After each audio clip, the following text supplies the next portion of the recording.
Would you sell your deceased family member's organs to save a stranger's life? India has had a long history of rich people stealing organs from the poor people due to their lack of education, helplessness, and financial crisis. After authorizing the Transplantation of Human Organs Act in 1994, it provided the deceased family with a comfortable reassurance for transplantation. How? Well, the concept of brainstem death allowed the declaration of death despite the beating of a heart. Therefore, the family of the deceased should not be allowed to decide whether to donate organs or not, as it can increase organ donation rates and lower the distress faced by family members. First of all, it can increase the probability of organ donation. One of the obstacles of organ donation in India is families' beliefs. Many families in India cannot accept the concept of brain dead due to their lack of awareness.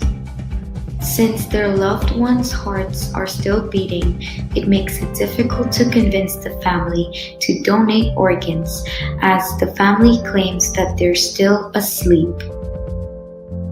The current situation of India shows the deceased donor donation rate in India is around 0.34 per million, making it one of the lowest in global terms.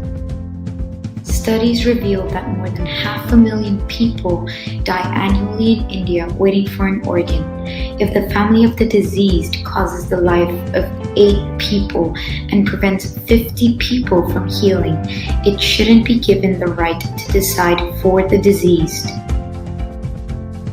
Secondly, family members grieving their loved ones undergo a series of sadness and loss, and giving the family decision-making authority further puts distress on them at a very, very difficult time. A form of grieving is also seen during the disposition of the body, and no family member would be comfortable grieving, knowing that their loved ones has been mutilated. It is known that the decision for organ donation must be made within 12 to 36 hours after declaring death. However, pressing the family members to decide on organ donation is a form of disrespect. Coming from an Indian background, I recognize that many Hindus have a belief of reincarnation, which follows the idea of afterlife and immortality of the person's soul after the death of the body.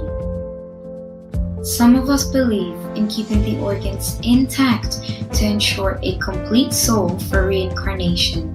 Therefore, Indians are more culturally sensitive to organ donation, which may cause conflicts and override the decisions made by the family. In such instances, the government can introduce a donor option on one's identity card, giving decision for organ donation to each individual prior to death and binding their consent. Or perhaps joining the National Organ and Tissue Transplant Organization, which was encouraged by the Prime Minister Narendra Modi, who urged Indian citizens to pledge their organs after their death. This way, we can ensure that the deceased family members' organs are not wasted and the distress caused to the family is reduced.